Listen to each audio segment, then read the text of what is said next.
Buenos días. Bueno, vamos a comenzar este día. Tenemos 105 conectados. Así que ya creo que hay un buen número para que podamos comenzar. Entonces, vamos a ver. Tengo ahí la agenda de este día.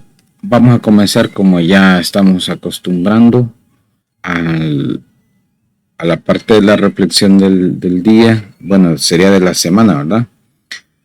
Ahora cambiamos, la semana pasada tuvimos empatía, ahora cambiamos a la comunicación asertiva. Y como siempre les he preparado yo un par de videos para esta semana. Hoy vamos a comenzar distinto porque creo que la comunicación asertiva no es un término que estemos acostumbrados a utilizar. Entonces he buscado yo en esta ocasión un video para que ustedes puedan, bueno, los que no conocen el término puedan entender bien el término de comunicación asertiva. Así que los dejo con él.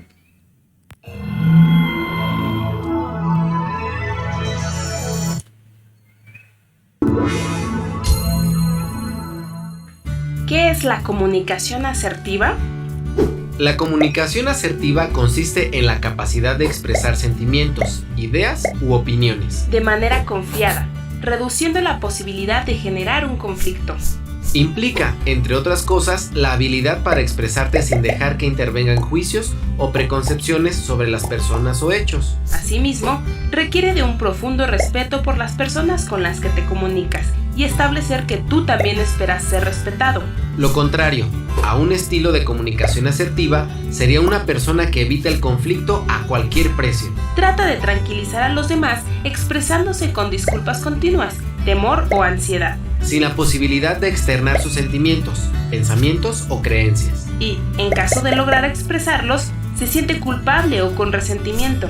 También existe un estilo de comunicación agresiva, en donde las expresiones se enfocan principalmente a dañar o lastimar a la otra persona en lugar de abordar el tema central de interés. Por ejemplo, mostrándose rígido, culpando a los demás, reaccionando exageradamente, emitiendo críticas constantes, no reconociendo sus errores, insultando o ridiculizando a su interlocutor. Por ello, la asertividad implica comunicarse a favor de nuestros derechos, sin pisotear los derechos de los demás, capacidad para pedir favores, expresar sentimientos positivos y negativos, así como para decir no, sin experimentar sentimientos de culpa. Analiza tu manera de comunicarte. ¿Es asertiva?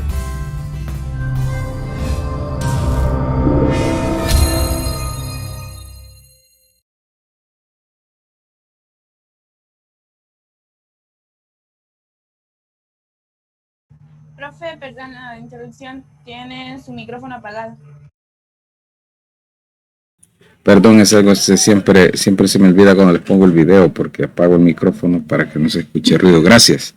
A ver, ahí tienen el video. Les decía que espero que les sirva como una definición conceptual para que puedan ustedes también implementar la comunicación asertiva. A veces creo que lo que menos tenemos es el sentimiento de amabilidad para las otras personas. Entonces, para que lo empiecen a practicar con los demás y que tengamos una mejor relación con nuestros cercanos, con nuestras personas cercanas. Bueno, repito lo de siempre. A partir de este momento, si se les desconecta la llamada o si van a entrar tarde por alguna razón, recuerden que siempre los voy a admitir, solo que el proceso es más lento porque estoy ya en la presentación y es bien difícil que yo pueda estar moviéndome de ventana para estar observando si hay gente solicitando entrar. Entonces, les voy a pedir que tengan paciencia. Si alguna vez les pasa, sí los voy a aceptar, pero lo regular es que yo cuando cierro una parte, un bloque que considero yo un bloque de comunicación con ustedes, pueda yo ir a visitar la sala de espera para poder admitirlos. Pues bien, esto lo dejamos, creo que he mencionado nada más el contenido de modelos atómicos. El indicador está ahí. Pues ahora nos vamos a enfocar primero identificar los modelos, nombrarlos correctamente, colocarlos en la línea de tiempo también, diferenciarlos, porque es importante saber cuáles fueron como las características que iban innovando y que iban modificando a cada modelo. Y pues voy a hacer otra aclaración también, aquí faltan modelos, solo que considero que en la línea histórica estos son los modelos que básicamente son los más representativos. Falta, por ejemplo, por decir algo, el modelo de Lewis, falta el modelo de Sommerfeld que está antes de Schrödinger, que es el que tenemos aceptado actualmente, que es este que están viendo aquí al final, pero considero yo que la teoría que implica los 5 modelos atómicos principales, que es esta que vamos a ver, está totalmente representado. Entonces justamente vamos a empezar con Dalton, pero antes de eso quiero que recordemos algo, el término de átomo. Y es que si se acuerdan cuando estábamos en la historia, bueno, yo no me acuerdo si quedó esto mencionado la otra vez, pero si no, pues lo volvemos a decir. El átomo fue como la primera de las primeras curiosidades que en el periodo de la ¿cómo se llama? De la etapa griega de la historia, impulsó o generó un poco de curiosidad el que estamos hechos y que empezaron a tratar de explicar de qué estamos hechos, que al final Demócrito es el que le da a la línea histórica la posibilidad de poder definir de qué estamos hechos por primera vez, y que lo define así, con partículas pequeñas e indivisibles, que recuerden que habíamos mencionado en su momento que estas partículas pequeñas e indivisibles eran consideradas macroscópicas, ¿verdad? Es decir, que cuando decíamos pequeñas sí se podían ver. Demócrito se refería a eso, que llegaba un momento en que había un límite de tamaño y ya no se podía seguir dividiendo o fragmentando una partícula. Entonces él considera el átomo como eso, la partícula más pequeña que conforma un cuerpo, y que, bueno, él consideraba que eran eternos, pero también que ya no se podían seguir dividiendo. Era imposible la concepción esta de dividir a los átomos, ya no se podía. Demócrito lo estableció así. Ahora, ¿cuál es la definición o la diferencia entre la definición de átomo para Demócrito y la definición actual? Bueno, es casi similar, solo que vamos a encontrar aquí una pequeña diferencia, y eso quiero que analicemos. Átomo actualmente se define como la partícula más pequeña que conforma la materia, que es técnicamente lo que dijo Demócrito, es lo mismo. Pero luego dice sin perder su identidad y propiedades. ¿Qué implica eso? Lo que pasa es que Demócrito en esa época determinó que el átomo era indivisible, pero aparte de indivisible, también indestructible, y además de eso, invisible también, decía luego. Y luego, en la medida que fue pasando el tiempo, que es la línea de descubrimiento que vamos a empezar esta clase, empezaron a darse cuenta que en realidad el átomo sí se puede dividir. Hoy por hoy, el átomo sí se puede dividir. Pero acuérdense de algo más también. El poder hacer algo no implica que deba ser lo correcto. Porque si empezamos a dividir átomos solo porque sí, entonces si dividimos, si le quitamos los electrones no pasa nada, tranquilo, porque solo es una ionización. Pero si ya le queremos quitar los protones y los electrones a un núcleo, entonces sí, ya vamos a tener una serie de situaciones que ya son un poco más complicadas. O sea, el simple hecho de descomponer el núcleo del hidrógeno, estamos ante una bomba nuclear, una bomba de hidrógeno. Entonces, el descomponer un átomo implica una liberación de energía exagerada. Entonces, no podemos estar descomponiendo átomos. ¿Por qué? Por esto. Porque pierden su identidad, pierden sus propiedades. Entonces, llega un momento en que el tamaño es tan pequeño que si yo lo sigo partiendo, ya no va a ser ese átomo ya no va a tener esas propiedades, sino que ya se va a convertir en una partícula subatómica. Y las partículas subatómicas, es así, tienen una similitud en cualquier átomo donde los encuentre. O sea, un protón es un protón, no importa si es un protón de hidrógeno o es un protón de magnesio, de fósforo, de flúor, de escandio, de cualquiera de los elementos de la tabla, el protón va a ser el mismo, el electrón va a ser el mismo.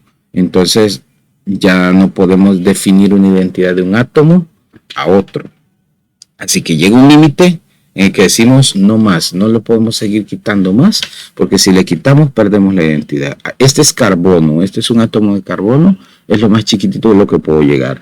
¿Puedo seguirlo dividiendo? Claro que sí, lo podría seguir dividiendo, pero en el momento que divide ese átomo de carbono, deja de ser carbono y se convierte en meras partículas subatómicas que ya no van a tener ni identidad ni propiedades fijas.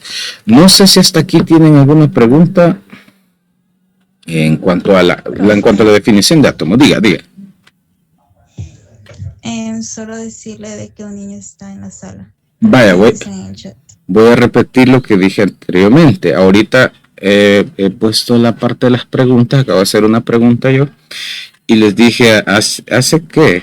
Empecé la clase hace como 5 minutos, que cada vez que yo termine un bloque, yo me voy a la sala de espera y voy a admitir a la gente. Oigan, ahorita de hecho acabo de admitir a la gente que estaba esperando. Entonces siempre voy a hacer esas pausas, pero no las voy a hacer entre explicación, porque si no se pierde la secuencia de la clase. Pero sí ya están admitidos. Así que acuérdense, vamos a acostumbrarnos a eso, no se preocupen. Hay que esperar, hay que ser pacientes, les dije al inicio. Y yo siempre lo voy a admitir, pero una vez empiece la clase, el proceso va a ser más lento. No vayan a olvidar eso. Bueno, preguntas respecto a la definición de átomo, me imagino que no, ¿verdad? Pero si hay, ustedes me pueden interrumpir en cualquier momento. Vamos a seguir. Entonces, una vez establecido el átomo, noten una cosa importante. Según la definición de Demócrito y la definición actual, no queda claro cómo es el átomo. O sea, aquí estamos hablando de que hay algo que es pequeño, pero ¿qué forma tiene? Pues nadie había llegado o había tenido el alcance de determinar la forma, o al menos ponerse a pensar en la forma. Entonces, el primer modelo que genera esa condición es el modelo de Dalton. Voy a recordarles que esta presentación se las había quedado debiendo. Les había dicho yo la otra vez que se las iba a subir a la plataforma. Hoy sí ya la pueden descargar. Está en la semana 4. Ahí la pueden encontrar. Ahí está el enlace para que la puedan descargar luego. Entonces, les decía, el modelo de Dalton es el primero, 1803. Y fíjense, bueno, pueden observar el modelo. Podemos platicar mucho sobre este modelo. Pero lo que me interesa es que si ustedes pueden extraer información solo con esa imagen. ¿Qué me pueden contar de esa imagen? Si me ayudan, porfa.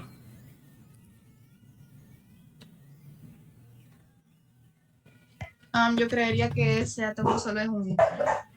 Solo Perdón. Solo es un núcleo, así se ve como un núcleo, muy bien. Ahí, bueno, primera observación. ¿Qué más? ¿Qué más podemos decir de ese átomo?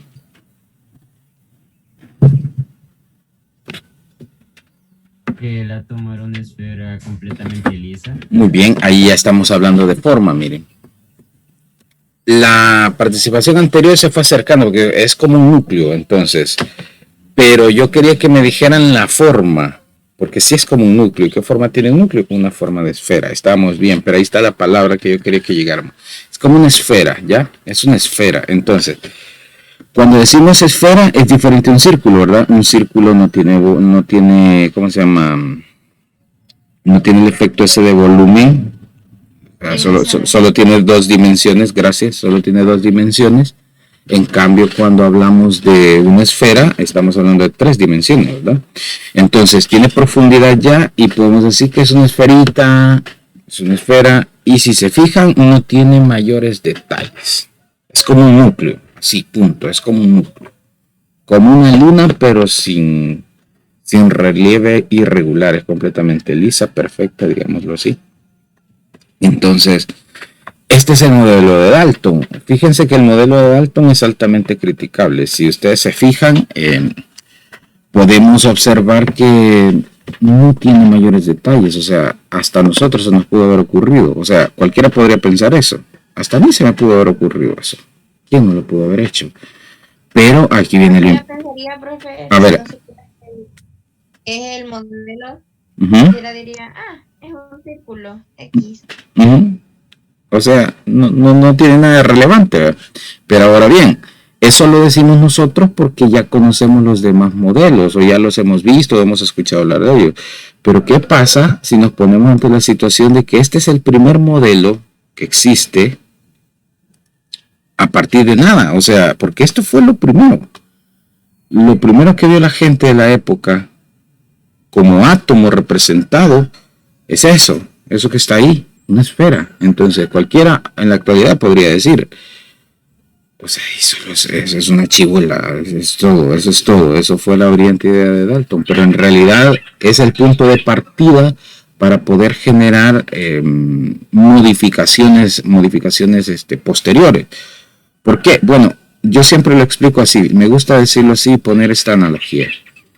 ¿Se han fijado que cuando toca exposiciones de grupos, lo han vivido ustedes en más de alguna ocasión? Cuando hay exposiciones de grupo, el primer grupo es el que le llueve de todo, si se fijan. O sea, uno no tiene idea de cómo va a empezar la exposición, qué es lo que quiere el profesor, que si va el profesor. Más si es la primera exposición de la vida con ese profesor, que si el profesor es yuca, si no, y que aquí, que allá. Entonces, la incertidumbre está. Y el primer grupo que pasa es el que rompe el hielo y a partir de ahí usted toma parámetros. Por ejemplo, el profe pregunta a los que están parados de esta forma.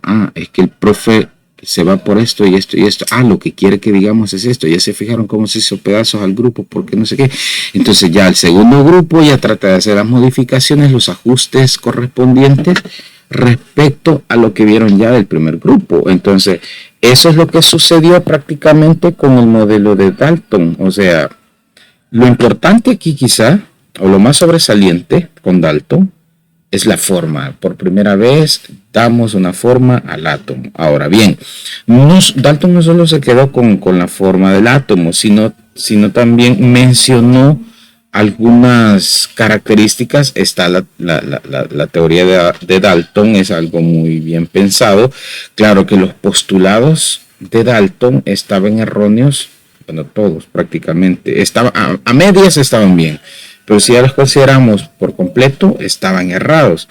Entonces no vamos a detenernos en los postulados de Dalton, porque como les digo, estaban errados, pero sí vamos a ver cosas importantes que Dalton descubrió. Por ejemplo, según Dalton, el átomo era la parte más pequeña de la materia. O sea, cuando dicen ustedes parece un núcleo o es una esfera, justamente eso es lo que pensaba Dalton literalmente. O sea, el átomo era la última cosa más pequeña. O sea que aquí no había concepción de división ya.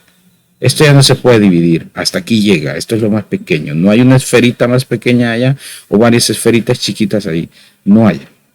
Entonces, la concepción de indivisible está bien arraigada con Dalton, claro, Demócrito y Leucipo ya lo habían dicho, y Dalton era ¿cómo se llama? Era estudiante de Demócrito, entonces le debía respeto también y las ideas de cierta manera las respetaba. Entonces, esto era lo que se pensaba en este modelo, parte de los postulados, que ya ven, estaba erróneo, porque ahora sabemos que no. Pero mientras tanto no salía alguien que dijera lo contrario, el modelo era fue aceptado. Bueno, de hecho, el más aceptado y el más estable durante la línea de tiempo, porque duró los 100 años prácticamente de aceptación. O sea, por 100 años la gente pensó que el átomo era justamente así. Era una esfera sólida, eso sí hay que ser muy claros, muy enfáticos. No había huecos, no había ningún espacio vacío, todo era macizo. Así, esa es la definición de macizo, en este caso. Una esfera sólida o maciza y no había espacio para nada más allí. Esa era la concepción de él. Y diga. Esta presentación ya está, ¿verdad? Sí, yo se lo subí, ya lo pueden descargar de la plataforma, ahí va a estar. Es que yo se las había prometido la semana pasada, les dije que solo le estaba haciendo unos ajustes, pero al final pues me terminé llevando toda la semana para que quedara completamente terminada. Entonces, esta presentación nos va a servir para esta clase y para la primera de la otra semana también, porque les recuerdo, bueno, al final les explico un par de cosas más, pero el miércoles hay laboratorio, ¿verdad? Entonces no vamos a tener clase. Bueno, entonces, Gracias. vaya, entonces, diga. Fíjese que en la presentación que está en la plataforma, Ujú. algunas imágenes están adelante del texto. Lo que pasa es que creo que Como esta esfera azul está delante del texto. sí, lo que pasa es que la tienen que poner como, creo que yo les acostumbro a subir la versión ya ejecutable. Cuando ustedes ejecutan, le dan F5 a la presentación, ya se ejecuta, y es que porque tiene este movimiento, yo lo regreso, está aquí, entonces ahí va a salir, y si no se está ejecutando la presentación, el texto va a estar aquí atrás de todo esto, pero si lo están ejecutando, esto se va a mover para acá, y el texto que yo estoy presentando va a quedar por la derecha. Creo que le subí la versión esa, la no ejecutable. Entonces lo que tienen que hacer es darle F5 y ya se les va a empezar a ejecutar. O si quieren manualmente también pueden mover la, ¿cómo se llama? La imagen que voy dejando yo al frente. Eso lo hice nada más por un efecto visual, porque primero platicamos del modelo y luego hablamos de las características. Pero si quieren lo pueden hacer manual, lo hacen a un lado. ¿Verdad? En la parte de enlaces está, profe. ¿Perdón? En la parte de enlaces está.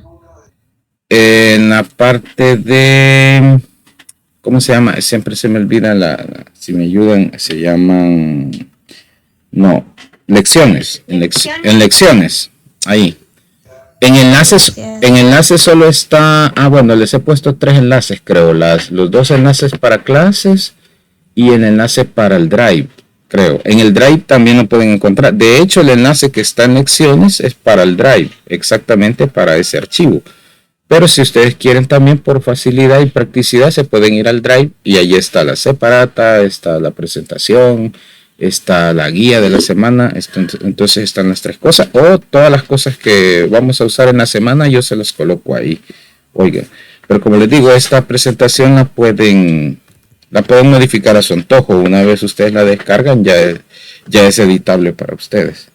Bueno, seguimos entonces.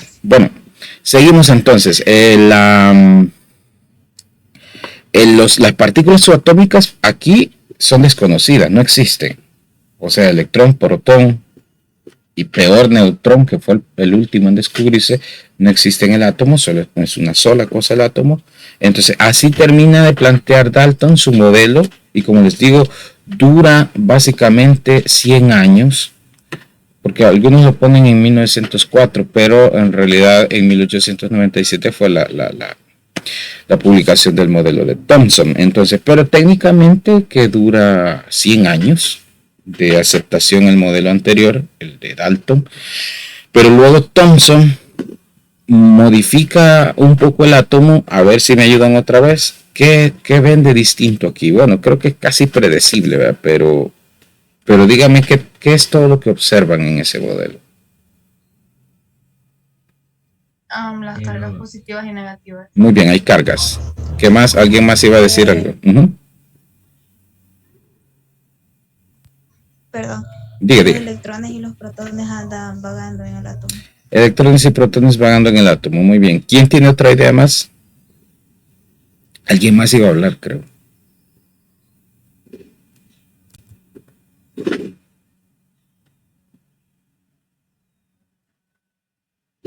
A ver, con respecto a las cargas, voy a hacer un par de aclaraciones. ¿Ven ustedes cargas positivas aquí? Eso quiere decir que toda esta esfera de color naranja era carga positiva. Y todas estas pequeñas esferitas que yo las veo, bueno, dependiendo de la concepción de la apreciación del color, pero yo las veo así como verdes, no sé cómo las ven ustedes del otro lado, pero yo las veo verdes, tienen cargas negativas. Y sí, precisamente las cargas negativas se refieren al electrón, pero la carga positiva responsablemente, ustedes pueden buscar información sobre el modelo de Thomson. Alguna literatura les puede decir que aquí se consideraba ya la existencia del protón, pero quiero decirles déjenme decirles que el protón no fue descubierto desde el modelo de Thomson. Esta carga positiva que genera Thomson es porque en la teoría eléctrica, la teoría eléctrica ya existía para 1897, Thomson tiene que enganchar la idea de que los electrones, fíjense que los electrones aquí no están en movimiento, sino que están incrustados, no sé si se fijan, pero están incrustados, están pegados, como que alguien los llegó a meter ahí. ¿Cómo es que se adhieren? ¿Cómo que se pegaron? Bueno, prácticamente se pegaron por una relación de interacción de cargas, o sea, esta esfera está cargada positivamente, entonces los electrones se pueden incrustar y quedarse ahí fijos. Entonces esa fue la idea que quiso representar Thomson en su modelo.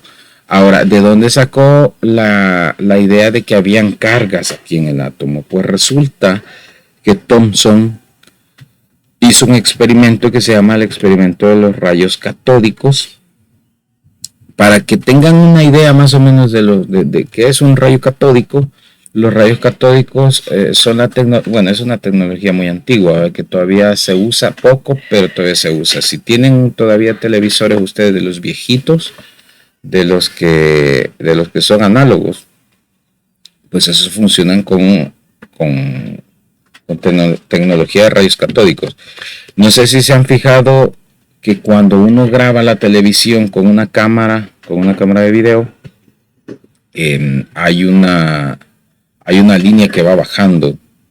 O sea, la imagen no se ve nítida. Nosotros sí la vemos nítida cuando estamos viendo tele. Al menos que la recepción de la señal, cuando había señal abierta, era mala. Pero de lo contrario, nosotros podíamos ver nítida la pantalla, pero si lo grabamos con una cámara de video, podíamos ver una línea que bajaba aquí que interfería aquí, pues, y bajaba en nuestra pantalla, sí, y volvía a bajar. Pues eso que podemos ver en el video, en la cinta de video grabado de una televisión, es el flujo de electrones que iba pasando cada vez. O sea que lo que nosotros vemos son electrones que se irradian, se iluminan por un breve instante y nosotros podemos ver imágenes. Justamente eso es lo que pasa. Entonces, pero como los electrones viajaban tan rápido, nuestros ojos no podían ver esas líneas, esas como cintas que bajaban y después venía otra. No la podemos ver porque nuestra vista no es tan rápida. Entonces, así funcionaban los rayos catódicos. Quizá otro ejemplo de rayos catódicos, quizá más fácil y más parecido a lo que Thomson experimentó, fue las lámparas fluorescentes, esas de tubo largo, que en el colegio hay. Lástima que no estamos en el colegio, pero en alguna casa deberá haber alguna, o en algún sitio de esas lámparas largas de tubo. Entonces son tubos de vidrio que tienen a veces mercurio, por ejemplo, y cuando les llega la electricidad, los electrones de ahí adentro se excitan, el término es así, se excitan, y entonces los electrones pueden subir de nivel e irradian energía. Entonces eso es perceptible por la interacción de cargas. Entonces a Thomson le llamó la atención eso y empezó a experimentar con rayos catódicos. Y bueno, se dice en la historia que hizo dos tipos de experimento. Lo probó con cargas eléctricas y lo probó con imanes también. Él descubrió a partir de esto que había allá adentro de esa sustancia que estaba encerrada en un tubo de vacío, esa sustancia que él encerró, ese gas, tenía una partícula que él consideraba que estaba cargada por la modificación de cuando generaba la corriente. él se daba cuenta de que esa sustancia reaccionaba. Entonces, él concluyó que era una partícula que estaba ahí dentro de la sustancia y que estaba cargada negativamente. Pero cuando hizo la prueba con imanes también, se dio cuenta que se modificaba su desplazamiento. Entonces dijo, entonces no es partícula, es una onda, porque está reaccionando a la energía y no solo a la electricidad. Pero cuando él descubrió que esa partícula, que él consideraba que era carga negativa, reaccionaba a la electricidad y también reaccionaba al magnetismo, es como una contradicción, porque en ese momento se consideraba que si algo reaccionaba o se comportaba como partícula, pues justamente era masa. Pero si reaccionaba a la parte de las ondas o la energía, pues justamente era eso. Pero hoy por hoy se sabe que la masa solo es una manifestación de la energía y la energía es una manifestación de la masa. O sea, son la misma cosa. Pero cuando Thomson descubrió esto, no se podía explicar. No sé si me entienden el punto. El punto es que Thomson tuvo que tomar una decisión. Él descubrió que esta partícula se podía comportar como dos cosas contrarias. Porque aquí es, o usted es bueno o usted es malo. Pero Thomson había descubierto que esa partícula era buena y mala al mismo tiempo. Estoy haciendo una analogía nada más. O sea, Thomson había encontrado que esa sustancia que había encontrado, esa carga negativa, se comportaba como partícula, pero también como onda. Y eso no podía ser, no era concebible para la teoría que había en ese momento. Entonces él, por términos prácticos, dijo, no, pues me quedo con partícula. Y él dijo, es una partícula cargada negativamente. Y entonces, a partir de eso, él hace sus conclusiones. Thomson descubre los electrones. Esa es la primera nota importante en esto. El modelo de Thomson determina eso, el descubrimiento del electrón, y que desde su descubrimiento se le adjudica una carga negativa. Entonces, les decía, los rayos catódicos, que eran tubos de vacío, o sea, tubos de vidrio, donde se metía una sustancia cualquiera en estado gaseoso, pues él le generó incidencia, como decíamos, de un campo eléctrico y de electricidad. Al final dijo, son partículas. Y es así como descubrió los electrones. Claro, le dio algunas propiedades que en su momento fueron aceptadas. La forma, si se fijan, básicamente sigue siendo la misma de Dalton, y aquí viene lo importante. Me voy a basar en algo que ya existe. ¿Y en qué se basó? En la esfera de Dalton, ¿verdad? En la esfera de Dalton. Solo le incrustó electrones. Eso era como el plus o el extra que le estaba generando, o sea, la carga eléctrica negativa. Entonces, pero eso sí les adjudicó una propiedad. ¿Cuál era la propiedad? La propiedad era de que estaban cargadas negativamente. Así es como se quedó establecido, ¿ya? Entonces, si se fijan, de Dalton a Thomson hay una sola diferencia. Dalton no le pone ninguna partícula extra, es un solo conjunto, y Thomson ya a partir de la experimentación descubre una partícula. ¿Cuál es? El electrón. A partir de ese momento, el átomo tiene electrones en su estructura. Por la forma por cómo lo representaba Thomson, a este modelo se le bautizó como el pudín de pasas, y las pasas representadas por los electrones, ¿verdad? Que estaban incrustados. Así es como se definía el modelo de Thomson. Es una esfera con cargas negativas, esferitas de carga negativa incrustadas alrededor del átomo. Y aclaro nuevamente, no habían protones en este modelo, solo se generó una carga positiva en la masa restante para enganchar la idea de la atracción eléctrica, que lo negativo es atraído por lo positivo. No sé si hay alguna pregunta hasta aquí. Vamos a hacer otra pausa, y si hay preguntas, háganos. No es pregunta, es una observación. A ver, de lo que dijo, así como de los grupos.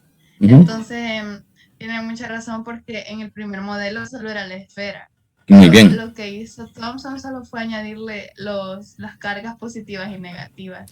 Así es. Porque lo demás lo tomó como base para crear el suyo. Y eso es lo importante, si se fijan. Y en esa idea quería yo que se engancharan para que fueran viendo las modificaciones. Y de aquí van a ir viendo modificaciones. O sea que el que va después se va basando en lo que está anterior. Entonces, y va modificando y se van a dar cuenta de que las cosas se van poniendo mucho más complejas, pero a partir del anterior. Quiero mencionar también una cosa. Si bien es cierto, el modelo de Thomson superó al de Dalton, pero quiero que vean por qué. Y básicamente la razón es porque ya Thomson empieza a usar más ciencia, porque prácticamente Dalton hace su enunciado a partir de una conclusión teórica. O sea, Dalton jamás experimentó para decir que el átomo tenía esa forma en la que él lo determinó. Fue nada más teórico. Pero ya Thomson hace un salto más y él utiliza ciencia, experimentación, que es lo importante, y a partir de la experimentación supera al modelo de Dalton a partir de sus rayos catódicos y descubre una partícula que estaba prácticamente oculta, ¿verdad? Entonces, vean, aquí ya no tuvo tanto tiempo de alargue la aceptación del modelo de Thomson. Vean, de 1897 a 1911, prácticamente fue una década, un poco más de una década, y surge el nuevo modelo atómico que sería el de Rutherford. Dije que prácticamente la ventaja que le saca Thomson a Dalton fue la experimentación en este caso con rayos catódicos. Rutherford viene y le saca ventaja a Thomson justamente también con experimentación. ¿Y cuál va siendo la diferencia ahora? Pues como la tecnología y la ciencia va avanzando, entonces los nuevos involucrados tienen la posibilidad de utilizar esa nueva tecnología a su favor para poder hacer descubrimientos que para la época anterior no estaban disponibles. Entonces, Rutherford hizo un experimento que se conoce en la historia como el experimento de la lámina de oro. Este experimento de la lámina de oro fue posible gracias a que la radioactividad ya estaba disponible para 1911. Era como un tema nuevo y calientito. Entonces se descubre la radioactividad y ya con la radioactividad en mano, Rutherford empieza a hacer experimentos porque le pareció muy curiosas las conclusiones que Thomson había hecho. Una de las cosas que más le aquejaban a Rutherford era el hecho de la concepción del modelo de Thomson como una esfera sólida o maciza, que es la de la parte izquierda. Entonces, como él decía que era una sola esfera y que estaban incrustados los electrones, esa era la idea de él. Entonces, ¿qué es lo que pasó? Bueno, nos vamos a basar primero en la imagen de la izquierda, bueno, eso no es una imagen, pero la representación de la izquierda, que es el modelo de Thomson. Entonces Rutherford dijo, voy a comprobar lo que Thomson hizo. Entonces, lo que hizo fue utilizar radioactividad. Utilizó rayos alfa, y les voy a decir por qué. En la radioactividad se divide en tres tipos de rayos. Los rayos beta, que son un flujo de electrones, pero que son bastante débiles, o sea que si usted irradia con rayos beta, lo que va a pasar es que si ese rayo encuentra un solo obstáculo, aunque se pueda pasar, pero hay un pequeño obstáculo, ese rayo beta ya no va a seguir su trayectoria, su camino, no va a pasar, no prosigue, ¿verdad? Los rayos gamma, que son nosotros los que transformaron a Hulk, creo que Hulk es el de los rayos gamma, yo no me acuerdo bien, pero creo que sí. Pues esos son tan agresivos que si usted les pone una pared de granito se la pasan llevando. Entonces los rayos gamma no andan apartando gente, nos hace atravesado la radioactividad, ¿verdad? Pero estos que están representados acá, los rayos alfa, tienen una peculiaridad y eso fue lo que le llamó la atención a Rutherford. Los rayos alfa tienen la capacidad de que si encuentran un pequeño hueco donde meterse, esos rayos siguen su trayectoria. Es como el agua. Se fijan que el agua se filtra en lugares en los que uno ni siquiera se da cuenta. Si la tubería no fue bien reparada, ahí empieza la fuga de agua. Entonces, los rayos alfa son más o menos como una fuga de agua. Si hay un espacio donde poder seguir su camino, lo van a hacer. Entonces, justamente por eso escogió los rayos alfa para hacer su experimento. ¿En qué consistió el experimento? Lo vamos a dejar en episodio, yo se los explico en la otra clase, para que quede muy claro antes de ver el modelo de Rutherford como tal, porque a partir de la observación y la experimentación de esta lámina de oro, hizo sus conclusiones y generó su modelo atómico. Pero mientras tanto, vamos a interrumpir aquí. Les recuerdo, mañana hay laboratorio, lo buscan en la plataforma. Mañana no, el miércoles, perdón. Hay laboratorio, entonces no va a haber clases, sino que una sola vez se van a la plataforma y yo les he puesto ahí indicaciones en la guía, espero que las lean, la guía de la semana, pero aún así voy a hacer la aclaración en el recordatorio. Por favor, si hay alguna dificultad dentro del laboratorio, diga. El miércoles es el laboratorio, ¿verdad? Miércoles, sí. Entonces, si hay una dificultad dentro del laboratorio y el día miércoles, por favor, me escriben. Tenemos un grupo de WhatsApp, acuérdense, hay un grupo de WhatsApp. Yo voy a necesitar que coloquen allí todas las situaciones de cualquier problema que tengan ahí, porque si ustedes me empiezan a escribir en privado, se me hace bien complicado estar personalizando los casos. En cambio, allí me va generando, en el mismo chat me van generando los casos y posiblemente sean los mismos casos o el mismo problema y yo les pueda responder de inmediato a todos. O sea, si me dicen, mire, me sacó la página y que no sé qué, yo les puedo decir, mire, que la página se cayó o algo. Entonces, pero eso sí, espero yo que ustedes también me ayuden con el orden. Yo he colocado un horario distinto para cada sección o para algunas secciones van juntas, para que no saturemos la plataforma. Oigan, espero que lo hagan así y que puedan acatar esa indicación. En la guía de esta semana está el horario, allí búsquenlo por favor, necesito que se acostumbren a leer, busquen el horario, ahí está detallado a qué horas tiene que entrar usted a hacer el laboratorio. Ahora bien, no se preocupe por el hecho de que le toca al último y va a decir tengo menos tiempo. No se preocupen por eso. El examen está programado para que dure 15 minutos. 15 minutos tiene de tiempo, nada más. Entonces, la cuestión... Diga. ¿Verdad que nos quedamos en el modelo de Thomson? Todavía no hemos visto a profundidad de Rutherford. No, solo les dejé planteado cómo es que él pensó para formular su experimento, pero ni siquiera hemos ido al experimento de Rutherford. En la otra clase vamos a retomar eso. Ok, gracias. Bueno, entonces les decía, para que quede claro, revisen el horario de ingreso, 15 minutos para cada uno, no importa si usted es el último en ingresar, en el bloque que le toca, ¿verdad?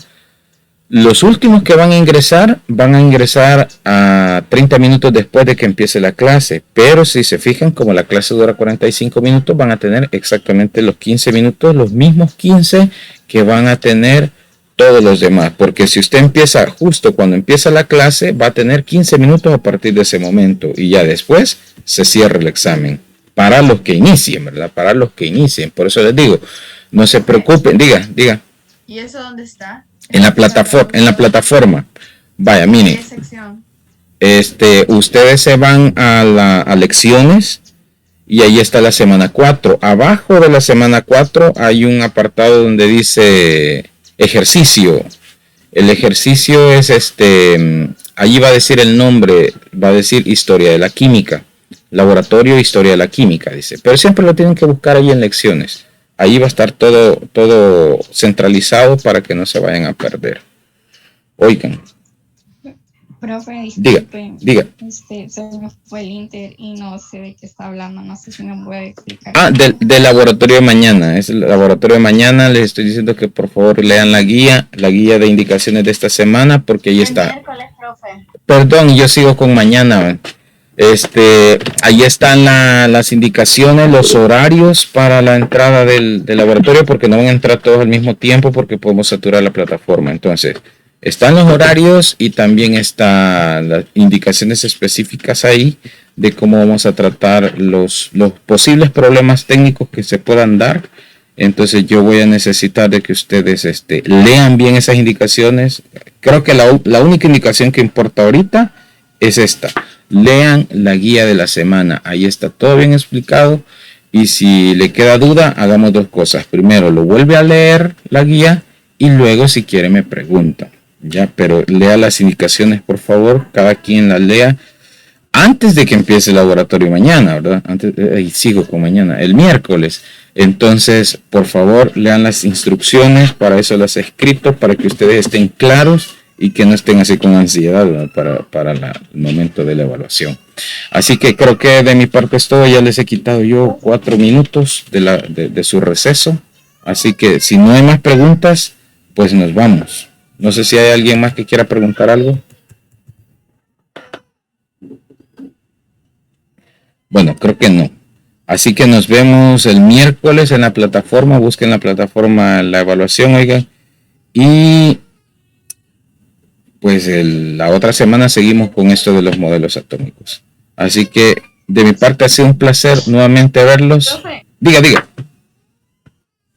Yo tengo una duda. A ver. En 1904 del modelo atómico de Thomson fue una propuesta nada más. Thomson. O sea, cuando decimos que cuando él lo propone, cuando decimos que él lo propone, es prácticamente la presentación del modelo. O sea, sí es el modelo como tal, el de Thomson. Pero en realidad el descubrimiento fue en 1897, ¿verdad? Ah, 1897, sí. Es que lo que pasa es que a veces la literatura modifica los años. Nosotros lo estamos manejando como 1897. Uh-huh. Ah, ok. Sí. Okay. Va pues. Bueno, nos vemos entonces en la plataforma el miércoles. Nos vemos y la otra clase, la continuación, el lunes. Nos vemos. Pórtense bien. Adiós, profe. Nos vemos. Adiós, nos vemos.